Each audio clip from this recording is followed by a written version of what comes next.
তাকে কোমরে দড়ি দিয়ে পুলিশ নিয়ে যাচ্ছে থানায়। প্রত্যেকটা ক্ষেত্রে হবে। আপনি এরপর আর একটা নতুন জিনিস দেখবেন, যে তখন তো তার রক্ষা কবচ থাকবে না, জেলে যেতেই হবে। রাতে ঘুমোতে পারেন না, শুভেন্দু অধিকারীর স্বপ্ন দেখে। রাতে শুভেন্দু অধিকারীর স্বপ্ন দেখে যে কখন পুলিশ পাঠিয়ে দিয়েছে, ভোরবেলা ঘুম থেকে উঠে দেখবে কিনা যে বাড়ির বাইরে ওনাকে অ্যারেস্ট করতে পুলিশ রয়েছে। সিবিআইয়ের ফাইল চুরি কি কেউ ভুলে গেল?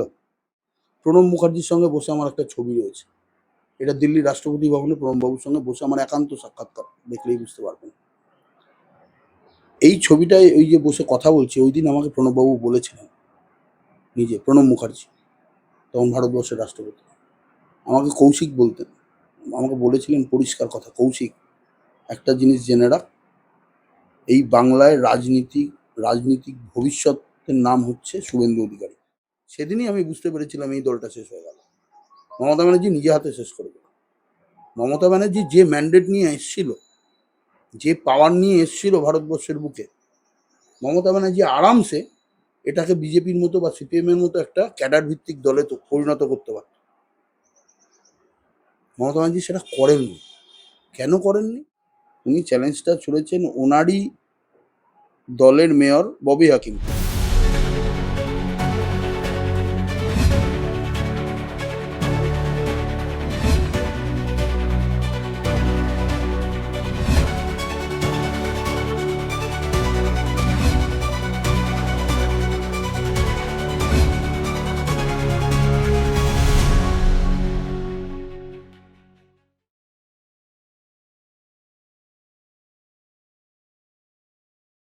দুশো আটটা বিধায়ক নিয়ে বর্তমানে বিজেপি রাজ্য সরকার চালাচ্ছে পশ্চিমবঙ্গে।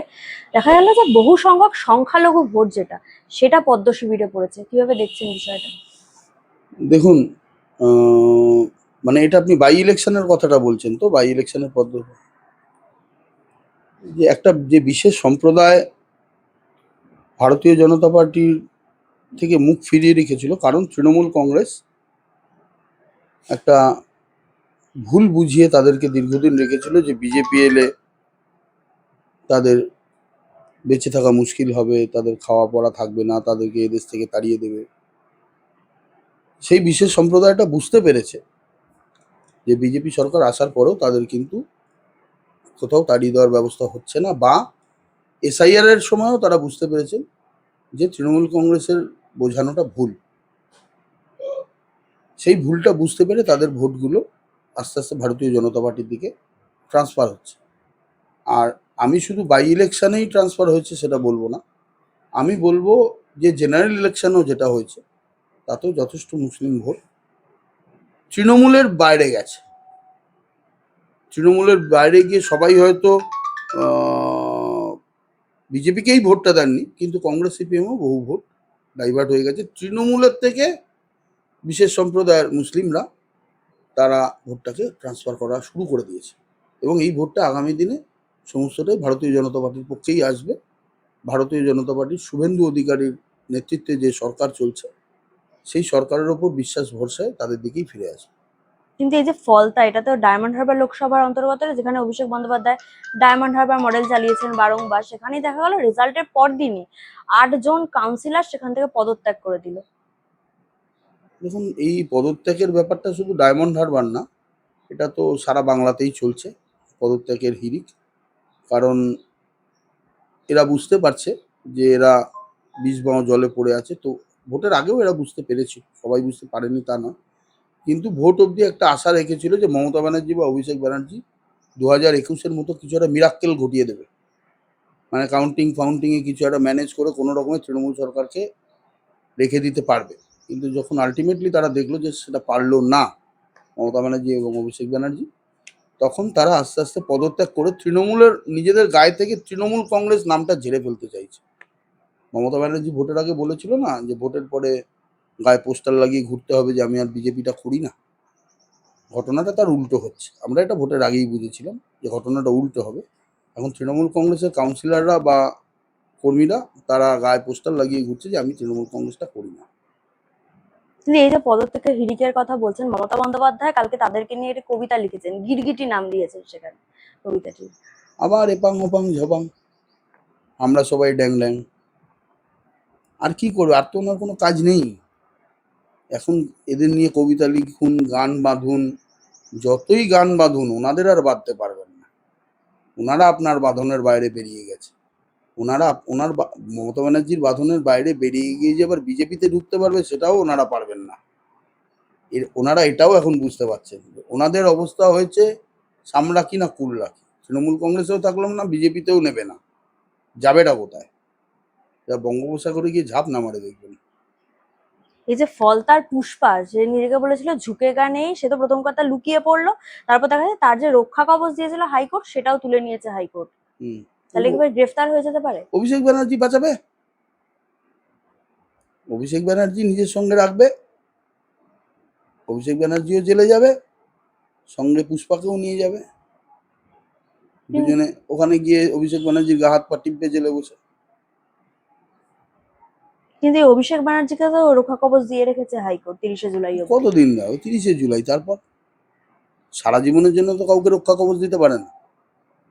রক্ষা কবচ তো কোর্টও তো বোঝে যে যখন তার দোষ প্রমাণিত হবে কোর্টে, তখন যখন সমস্ত এভিডেন্স কোর্টে পেশ হয়ে যাবে, তখন কি আর কোর্ট বলতে পারবে যে রক্ষা কবচ? তখন তো তার রক্ষা কবচও থাকবে না, জেলে যেতেই হবে। কিছুদিন আগে তো এই অভিষেক বন্দ্যোপাধ্যায় সাংবাদিকদের কাছে চ্যালেঞ্জ ছুড়ে দিয়েছিলেন যে আমার শান্তিনিকেতনের কোন অংশটা বেআইনি যদি চিহ্নিত করে দেন আমি নিজে ভেঙে দেবো। কিন্তু এখন দেখা যাচ্ছে তার যে 17টা সম্পত্তি, সে প্রত্যেকটা সম্পত্তিরই ম্যাপ চেয়ে পাঠিয়েছে কেএমসি পুরসভা থেকে। এমনকি তিনি নিজেও সময় চেয়ে নিয়েছেন। দেখুন, উনি চ্যালেঞ্জটা কাকে ছুড়েছেন? উনি চ্যালেঞ্জটা ছুড়েছেন ওনারই দলের মেয়র ববি হাকিমকে। কলকাতা কর্পোরেশনের মেয়র কে? অভিষেক ব্যানার্জি যদি চ্যালেঞ্জ ছোড়ে তাহলে চ্যালেঞ্জটা কার দিকে যাচ্ছে? ববি হাকিমের দিকে যাচ্ছে। তো ওটা ওনাদের দলের ব্যাপার, তো ওনাদের দলের মধ্যেই মেটাক না। পৌরসভা নোটিশ পাঠাচ্ছে, কলকাতা কর্পোরেশন নোটিশ পাঠাচ্ছে, তার মধ্যে ববি হাকিমের আন্ডারেই পাঠাচ্ছে। তো আমি নেই মেয়র, বা সজল ঘোষ নেই, বা শুভেন্দু অধিকারী নেই। কিন্তু ববি হাকিম তো বলে দিয়েছিল এই সপ্তাহের এখতিয়ারের বাইরে, এটা তিনি জানেই না। এটা এখতিয়ারের বাইরে হতে পারে? মেয়রের আন্ডারে পুরো পৌরসভা, চেয়ারম্যানদের আন্ডারে পুরো পৌরসভা, মেয়রের আন্ডারে কর্পোরেশন। ববি হাকিম বলে দিলে তো ভারতবর্ষের সংবিধান চেঞ্জ হতে পারে না। ববি হাকিম তো বলেছিলেন যে বাংলার বুকে মিনি পাকিস্তান আছে, তাহলে কি সেটা মিনি পাকিস্তান হয়ে গেছে? আর ববি হাকিম বলে দিলেন যে আমার এখতিয়ারের বাইরে এটা হতে পারে? মেয়রের ওপরে কেউ আছে পৌরসভায়? সংবিধানে আপনারা কি বোঝেন? ববি হাকিম বললেই তো হবে না, সবটাই ববি হাকিম করাচ্ছে। ববি হাকিম নিজেই তো দোষারোপ করছে যে এই অভিষেক ব্যানার্জির জন্য তৃণমূল দলটা উঠে গেল। যেটা আগে শুভেন্দু অধিকারীরা করেছিল, আমরা করেছিলাম, যে মমতা ব্যানার্জির একটা ঐতিহাসিক ভুল আজ সুব্রত বক্সির মতো লোকরা বলছে যে একটা ছেলের জন্য এত বড় একটা দল উঠে গেল। শুধু এই অভিষেক ব্যানার্জিকে মাঠে কিলিয়ে কাঁঠাল পাকানোর মতো নেতা বানাতে গেল মমতা ব্যানার্জি, তাতেই এই দলটা উঠে গেল। কেন করতো? সাউথ কলকাতার ছাত্র পরিষদের প্রেসিডেন্ট করতো, 2 বছর রাখতো, ছাত্র রাজনীতিটা বুঝতো। তারপর তৃণমূল যুব কংগ্রেসের একটা জেনারেল সেক্রেটারি করতো কলকাতার বা বাংলার, 2 বছর 4 বছর করতো। তারপর তাকে একটা কোনো উইংসের ছাত্রের প্রেসিডেন্ট করতো রাজ্যের। এরমভাবে সিঁড়ি বেয়ে ধাপ বাই ধাপ যেরমভাবে আমরা উঠেছি, ছাত্র রাজনীতি করেছি, কলেজে ছাত্র রাজনীতি করেছি, পাড়ায় ওয়ার্ডে ছাত্র রাজনীতি করেছি, ওখান থেকে তৃণমূল যুব কংগ্রেসে গেছি, ওখান থেকে তৃণমূল মাদার কংগ্রেসে গেছি, ওখান থেকে কাউন্সিলর হয়েছি। এরমভাবে তো অভিষেককেও এরকমভাবেই আসা উচিত ছিল। শুভেন্দু অধিকারী কি করেছে? কলেজে জিএস ছিল, তার আগে কলেজে এমনি ছাত্র রাজনীতি করেছে, করে জিএস হয়েছে, তারপর কাউন্সিলর হয়েছে, তারপর এমএলএ হয়েছে, এমপি হয়েছে, এখন মুখ্যমন্ত্রী। সিঁড়ি বেয়ে উঠতে হবে। মমতা ব্যানার্জি হেলিকপ্টার থেকে এসে নামিয়ে দিল অভিষেক ব্যানার্জিকে। সেদিন থেকে দলটা, যেদিন অভিষেক ব্যানার্জিকে নামিয়ে 21শে জুলাই ব্রিগেড প্যারেড গ্রাউন্ডে শহীদদের তর্পণের সভায় আমরা দাঁড়িয়ে আছি, দেব উঠে পাগলুড়ে গান করছে, সেদিনই আমি বুঝতে পেরেছিলাম এই দলটা শেষ হয়ে গেল। মমতা ব্যানার্জি নিজে হাতে শেষ করে দিল। মমতা ব্যানার্জি যে ম্যান্ডেট নিয়ে এসেছিল, যে পাওয়ার নিয়ে এসেছিল ভারতবর্ষের বুকে, মমতা ব্যানার্জি আরামসে এটাকে বিজেপির মতো বা সিপিএমের মতো একটা ক্যাডার ভিত্তিক দলে তো পরিণত করতে পারত। মমতা ব্যানার্জি সেটা করেননি। কেন করেননি আমরা অনেক পরে বুঝতে পারলাম। করলে তার ভাইপো বা তার বাকি যে সমস্ত মানে পারিষদদের দিয়ে বিভিন্ন সেক্টর থেকে এত পয়সা কড়ি তুলে আনার যে ওনার মানসিকতাটা ছিল, সেইটার কারণেই উনি এটা করেননি। তাহলে করলে দলটা বেঁচে যেত। কিন্তু এই যে আপনি বললেন যে ববি হাকিম, কল্যাণ বন্দ্যোপাধ্যায় গতকাল বলেছেন যে কাকলি ঘোষ দস্তিদার থেকে শুরু করে অরূপ চক্রবর্তী, সুশান্ত বাবু, এদের যে পদত্যাগ তার জন্য দায়ী অভিষেক বন্দ্যোপাধ্যায়। এখন অভিষেককে দায়ী করছে এরা, তো যখন ক্ষমতায় ছিল তাহলে তখন সরব কেন হয়নি তারা? তখন আতঙ্কে, সুখেন্দু শেখর রায় তো বলেছে আতঙ্কে। আপনি জানেন এদের কি আতঙ্ক ছিল? পুরো এসপি, পুলিশ, অ্যাডমিনিস্ট্রেশন টোটালটা কন্ট্রোল করতো অভিষেক ব্যানার্জি। আচ্ছা আচ্ছা, বড় বড় নেতারা কেউ যদি কোনো ব্যাপারে প্রতিবাদ করতো তাদেরকে জেলে ঢুকিয়ে দিত, তাদের পাড়ায় থাকা দায় করে দিত। প্রত্যেকেরই তো পরিবার আছে, ঘর আছে, সংসার আছে। তাই জন্য তারা আতঙ্কে কিছু বলতে পারেনি, এখন মুখ খুলছেন। শুভেন্দু অধিকারীর সরকার এসছে, বিজেপির ভারতীয় জনতা পার্টির নেতৃত্বে। মানুষ আস্থা রেখেছে, বিশ্বাস করেছে, ভরসা করেছে, দুহাত তুলে মানুষ আশীর্বাদ করেছে। সেই সরকারের কর্মপদ্ধতি পরিচালনা দেখে আজকে তারা মুখ খুলছে, একে একে আরো মুখ খুলবে। এখনো তো মুখ খোলা চালুই হয়নি। এনারা এখন যারা খুলেছেন তারা শুধু রাস্তা দেখাচ্ছেন, এরপরে তো বাকি পুরা পিকচার বাকি হয়। নতুন মুখ্যমন্ত্রীর কথা বলছেন শুভেন্দু অধিকারী। মমতা বন্দ্যোপাধ্যায় মন্তব্য করেছেন যে যিনি এখন বর্তমানে গদিতে বসে আছে তার নাম আমি করতে চাই না, কিন্তু তার নামও রয়েছে করবেন সারদা কি করে থেকে তার নাম? নারদা কাণ্ডে। তার নাম করবেন কি করে? তার নাম করতে তো আতঙ্কে বুক ফেটে যাচ্ছে। রাতে ঘুমোতে পারেন না, শুভেন্দু অধিকারীর স্বপ্ন দেখে। রাতে শুভেন্দু অধিকারীর স্বপ্ন দেখে যে কখন পুলিশ পাঠিয়ে দিয়েছে, ভোরবেলা ঘুম থেকে উঠে দেখবে কিনা যে বাড়ির বাইরে ওনাকে অ্যারেস্ট করতে পুলিশ রয়েছে। সিবিআই এর ফাইল চুরি কি কেউ ভুলে গেল? ওপেনলি চুরি করেছে, বাকিরা তো লুকিয়ে করেছে, মমতা ব্যানার্জি তো ওপেন করেছে। শুভেন্দু অধিকারীর নামের ভূত দেখে বেড়াচ্ছে মমতা ব্যানার্জি। গতবার নন্দীগ্রামেও বলে বলে হারিয়েছে, এবারেও এখানে বলে বলে বলে হারিয়েছে। মমতা ব্যানার্জি বুঝতে পেরে গেছে। দেখুন ওইখানে দেখুন, প্রণব মুখার্জির সঙ্গে বসে আমার একটা ছবি রয়েছে। এটা দিল্লির রাষ্ট্রপতি ভবনে প্রণববাবুর সঙ্গে বসে আমার একান্ত সাক্ষাৎকার, দেখলেই বুঝতে পারবেন। এই ছবিটায় ওই যে বসে কথা বলছি, ওই দিন আমাকে প্রণববাবু বলেছিলেন, নিজে প্রণব মুখার্জি, তখন ভারতবর্ষের রাষ্ট্রপতি, আমাকে কৌশিক বলতেন। আমাকে বলেছিলেন পরিষ্কার কথা, কৌশিক একটা জিনিস জেনে রাখ, এই বাংলায় রাজনীতিক ভবিষ্যতের নাম হচ্ছে শুভেন্দু অধিকারী। শুভেন্দুকে কখনো ছেড়ে যাস না। আমি প্রণববাবুর কথা ছাড়াও আমি তো দীর্ঘদিন ধরে শুভেন্দুবাবুর সঙ্গে রাজনীতি করছি, প্রায় 1996 থেকে। তো আমি কিন্তু কোনোদিন ওই জন্য শুভেন্দুবাবুকে সঙ্গেই থেকেছি, ছেড়ে যাইনি। যদি ওর স্টাইল, ওর রাজনীতির স্টাইল বলুন, ওর পার্সোনালিটি বলুন, ওর মানবিক দিকটা বলুন, এগুলো সবকটাই আমাকে সারা জীবন উদ্বুদ্ধ করেছে। প্লাস ওর যে এনার্জি, আপনি ভাবতে পারছেন, আজকের ডেটেও মাঝে মাঝে অবচেতন মনে ভাবতে অসুবিধা হচ্ছে যে এই মমতা ব্যানার্জিকে হারিয়ে দিয়েছে শুভেন্দু, হারিয়ে দিয়েছে রাজনীতিতে। ভাবতেও অবাক লাগে। আর এ একমাত্র ওর দ্বারাই সম্ভব ছিল। ওর এই লড়াইয়ের কারণেই, আর ভারতীয় জনতা পার্টির কর্মীদের মানে অক্লান্ত পরিশ্রম, বিরাট ত্যাগ তিতিক্ষা সারা জীবন ধরে এরা যেটা পেয়ে এসছে, আর অমিত শাহজি আর মোদিজি এবং পশ্চিমবঙ্গ বিজেপির রাজ্য নেতৃত্ব যে কায়দায় এবছর ইলেকশন করেছে, অভূতপূর্ব অভূতপূর্ব। মমতা ব্যানার্জির চুরির প্রত্যেকটা দিক আগে থেকে আটকে আটকে আটকে আটকে আটকে শেষ অবধি, কাউন্টিং অবধি শেষ করেছে। সেন্ট্রাল গভর্নমেন্ট এমপ্লয়ীদের বসিয়ে যাতে কোনো রকম কারচুপি করতে না পারে, করে শেষ করে এই ইলেকশন করেছে। শুভেন্দু অধিকারীর তৎপরতা এবং শুভেন্দু অধিকারীর প্রিভিয়াস অভিজ্ঞতা, মমতা ব্যানার্জি কোথায় কি চুরি করতে পারে শুভেন্দু অধিকারীর থেকে ভালো কারোর পক্ষে জানা সম্ভব নয়। সেই সম্পূর্ণ অভিজ্ঞতাকে কাজে লাগিয়ে দিল্লি এবছর সাহায্য করেছে বাংলাকে, তাই আজকে এই পরিবর্তন সম্ভব হয়েছে। বর্তমানে শুভেন্দু অধিকারী যেভাবে সরকার পরিচালনা করছে, এই যে ধর্মীয় ভাতা যেগুলো ছিল সেগুলো বন্ধ করে দিয়েছে, বেআইনি নির্মাণ সেগুলো বুলডোজার দিয়ে ভেঙে ফেলা হচ্ছে, মমতা বন্দ্যোপাধ্যায় বিরোধিতা করছে। তিনি বলছেন সরকার আমরাও চালিয়েছি, কিন্তু এভাবে গরিবদের পেটে লাথি মেরে নয়। গরিবদের পেটে লাথি মারার কথা উনি আজকে বলছেন। গরিবরা ওই বিরাট অট্টালিকায় থাকে না। ওই যে বিল্ডিংগুলো, বেআইনি বিল্ডিংগুলো শুভেন্দু অধিকারী ভাঙাচ্ছে বা সরকার ভাঙাচ্ছে, ওই বিল্ডিংগুলো কোনো গরিব মানুষ থাকে না। ওই বিল্ডিংগুলো, বেআইনি বিল্ডিংগুলো, বহুতলগুলো করে রেখেছে তৃণমূল কংগ্রেসকে টাকা দিয়ে, মমতা ব্যানার্জিকে টাকা দিয়ে বড় বড় প্রমোটাররা। তারা গরিব মানুষের পর্যায়ে কবে বললো? মমতা ব্যানার্জি সারা জীবনের রাজনীতিটাই হচ্ছে মানুষকে ভুল বোঝান। এই প্রমোটারদেরকে আছে উনি গরিব মানুষ বলছে। কোনো গরিব মানুষের পেটে এই সরকার লাথি মারবে না। মারা তো দূরের কথা, গরিব মানুষের পেটে অন্ন পৌঁছে দেবে।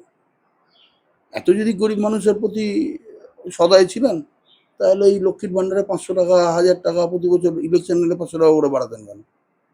ভারতীয় জনতা পার্টিতে পরিষ্কার প্রথমেই বলে দিয়েছে 3000 টাকা দেবে। এটা কাকে দিচ্ছে? গরিব মানুষকে দিচ্ছে। তো গরিব মানুষের কাজ এই সরকারই করবে, শুভেন্দু অধিকারীর নেতৃত্বে সরকারই করবে। আপনারা বরাবর বলে এসেছেন যে ডিটেক্ট ডিলিট ডিপোর্ট সেই নীতি ইতিমধ্যে শুরু হয়ে গেছে, কিন্তু দেখা যাচ্ছে যে বাংলাদেশ বর্ডার সংলগ্ন যে এলাকা সেখান থেকে এখনো বহু মানুষ বাইরে ফিরে যাচ্ছে, কারণ শুভেন্দু অধিকারী জানিয়ে দিয়েছে অনুপ্রবেশকারীদের জিরো টলারেন্স এই রাজ্যে। মানে তাদের দাবি যে তৃণমূল টাকা নিয়েছে কিন্তু কোনো রকম ডকুমেন্টস তাদেরকে তৈরি করে দেয়নি, তাদের অনেকের কাছে ডকুমেন্টস নেই প্রপার। এরা এর আগেই পালিয়ে যেত, এসআইআর এর সময় পালিয়ে যেত, কিন্তু তৃণমূল কংগ্রেস এদের ভরসা দিয়েছিল যে আমরাই আবার ক্ষমতায় ফিরছি, দিদিমণি আবার ক্ষমতায় ফিরছি, তোমরা যেভাবে অনুপ্রবেশ করেছিলে এখানে ভোট দিতে, তৃণমূলকে ভোট দিতে, সেরকমভাবেই পারবে। তাই তারা এতদিন ধরে আশায় বুক বেঁধে বসেছিল। কিন্তু এখন ভারতীয় জনতা পার্টির সরকার তৈরি হয়ে যাওয়ার পর সরকারের নির্দিষ্ট ঘোষণা অনুযায়ী এরা বুঝতে পেরে গেছে যে এখানে আর এই জিনিস চলবে না। এই অনুপ্রবেশকারীদেরকে সারা ভারতবর্ষে ছড়িয়ে দিয়ে বাংলাদেশের এই কাঁটাতারের বেড়া, যেখানে জমি মমতা ব্যানার্জি না দিয়ে খুলে রেখেছিলেন, সেই বেড়াও 45 দিনের মধ্যে জমি দিয়ে দিচ্ছে সরকার, বেড়া করে দেবে সেন্ট্রাল গভর্নমেন্ট। এরা আর পালাতেও পারবে না, এখানে থাকতেও পারবে না, সেই বুঝে বেড়া তৈরি হওয়ার আগে এরা দল বেঁধে পালিয়ে যাচ্ছে। আর তৃণমূল কংগ্রেসকে এরা বিশ্বাস করতে পারছে না। এই অনুপ্রবেশকারীরাও তো পেতো লক্ষ্মীর ভান্ডার, হুম। তাহলে এই যে বর্তমানে অন্নপূর্ণা ভান্ডারের ফর্ম ফিল আপ করা হয়েছে, এই নামও বাদ যাবে সেখান থেকে তাহলে। সমস্ত নাম বাদ যাবে। গতকালই তো একজন মুখ্যমন্ত্রী নিজে ঘোষণা করেছেন, একজন মুসলিম পুরুষ সে লক্ষ্মীর ভান্ডার পায়, বিরাট বড় অট্টালিকা রেস্তোরাঁ মালিক। আজকে সকালবেলা তো দেখলাম তাকে কোমরে দড়ি দিয়ে পুলিশ নিয়ে যাচ্ছে থানায়। প্রত্যেকটা ক্ষেত্রে হবে। আপনি এরপর আর একটা নতুন জিনিস দেখবেন, যে লক্ষ্মীর ভান্ডার থেকে নাম কাটানোর হিড়িক দেখবেন। যত লোক এরম ভাবে বেআইনি নিয়ে বসে আছে, এই একজনকে নিয়ে গেছে না কোমরে দড়ি বেঁধে জেলে, সব এবার ওই জন্য তাড়াতাড়ি করে, যেরকম ইউপিতে ক্রিমিনালরা গিয়ে থানায় গিয়ে সারেন্ডার করেছে, আমরা আর কিছু করবো না, আমাদের জেলে ভরে দিন, সেরকম এখানেই যারা এই সমস্ত ভুয়ো নামে টাকা নিয়ে রেখেছে, শুধু লক্ষ্মীর ভান্ডার নিয়ে রাখেনি, স্বাস্থ্যসাথীতেও বহু স্ক্যাম আছে। স্বাস্থ্যসাথীতেও এমন এমন লোক আছে যাদের নামে কোনো চিকিৎসা করা হয় না, কিন্তু তাদের নামে বিল হয়ে যায়, বিল হয়ে গিয়ে টাকা পৌঁছে যেত ক্যামাক্সিতে অভিষেক ব্যানার্জির বাড়িতে। তারাও নিজেদের নাম কাটাতে দৌড়বে, দেখবেন নিজেরাই নাম কাটাবে, সরকারকে কাটাতে হবে না, দেখবেন। এই 15 বছরের শাসনে যে সরকারি লোগো ব্যবহার করতো ব লেখা, সেই লোগো সরিয়ে দিয়েছে বর্তমান রাজ্য সরকার। মমতা বন্দ্যোপাধ্যায় বলছে এরা শিল্প বোঝে না, এরা লোগো সরিয়ে দিচ্ছে, এমনকি সল্টলেক স্টেডিয়ামের যে মূর্তি সেটাও ভেঙে দিয়েছে, সেটাও উনি শিল্পী এনে নিজে নকশা করে তৈরি করেছিলেন। শিল্প উনি নষ্ট করছে বিজেপি। উনি শিল্পটা বোঝেন? উনি যে বলছেন এই সরকার বোঝে না, উনি শিল্পটা বোঝেন? তাহলে ওনার 15 বছরের রাজত্বে একটা 100 কোটি টাকারও লগ্নি কেন বাংলায় এলো না? এত শিল্পবোদ্ধা মুখ্যমন্ত্রী, 100 কোটি টাকারও একটা শিল্প আনতে পারলেন না বাংলায়? শিল্পটা কাকে বলে সেটা বিজেপিই দেখাবে। শিল্পটা কাকে বলে সেটা শুভেন্দু অধিকারীর নেতৃত্বে পশ্চিমবঙ্গ সরকারই দেখাবে। শিল্প নিয়ে ওনাকে আর ভাবতে হবে না। উনি ওনার যে শিল্পীগুলোকে নিয়ে ঘুরতেন, শিল্পীগুলো নিয়ে ভাবুন, তাদেরকে বাড়িতে ডেকে এনে এপাং ওপাং ঝপাং আমরা সবাই ড্যাং ড্যাং এগুলো শেখান, শোনান, ওনার সময়টা কাটবে। তাহলে শেষ প্রশ্ন করবো, শ্রমিক ভট্টাচার্য তিনি বলেছেন যে ভালো তৃণমূল যারা তারা বিজেপিতে জায়গা পাবে, কিন্তু দলীয় কর্মীদের কথা যে তৃণমূল এলে কতদিন দলটা টিকবে এটা নিয়ে তারা প্রশ্ন করছে। আপনার কি মনে দেখুন, হয়? শ্রমিকবাবু যখন কিছু বলেছেন নিশ্চয়ই কিছু ভেবে বলেছেন, বা দিল্লির সদর দপ্তরের কোনো গাইডলাইন, দলের কোনো সদর দপ্তরের গাইডলাইন ভেবে জেনে বলেছেন। আমি শ্রমিকবাবুর কথাকে কোনো রকমভাবে কন্ট্রাডিক্ট করতে পারি না, উনি আমার দলের সভাপতি। ওনারা যদি সিদ্ধান্ত নেন যে কোনো ভালো তৃণমূলকে নেবেন, তার বিরুদ্ধেও আমি বলতে যেতে পারি না। আর কর্মীদের যে কথাটা বলছেন, কর্মীরা অনেকটাই ইনসিকিউর ফিল করতে পারেন সেক্ষেত্রে, যে তৃণমূলেও যেরকম তৃণমূল সিপিএম থেকে তৃণমূলে এসে গেছিল, এসে তৃণমূল কংগ্রেসের পুরনো যারা কর্মী ছিল তাদেরকে মাঠের বাইরে বার করে দিয়ে সিপিএমরাই সব দখল করে নিয়েছিল তৃণমূলটাকে। আমি সেই বিজেপি কর্মীদেরকে আশ্বাস দিয়ে বলতে চাই যে দেখুন, এটা ভারতীয় জনতা পার্টি, এটাকে কিন্তু তৃণমূল কংগ্রেস ভেবে ভুল করবে। তৃণমূল কংগ্রেসের কলকাতার নেতারা জানতো না যে এ পাড়ায় কারা অরিজিনালি পুরনো তৃণমূল।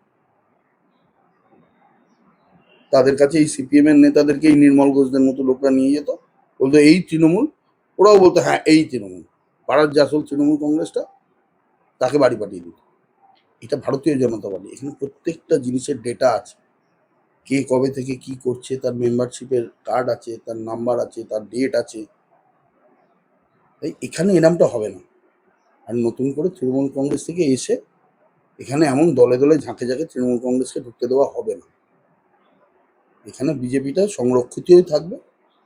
আর বিজেপিতে যদি প্রয়োজন বিজেপি মনে করে, রাজ্য বিজেপি মনে করে বা দিল্লি মনে করে যে কিছু নেতাকে তারা নিতে পারতে পারে, সেক্ষেত্রে কারোর কিছু বলা উচিত না। দল দলের সিদ্ধান্তটা নেয়।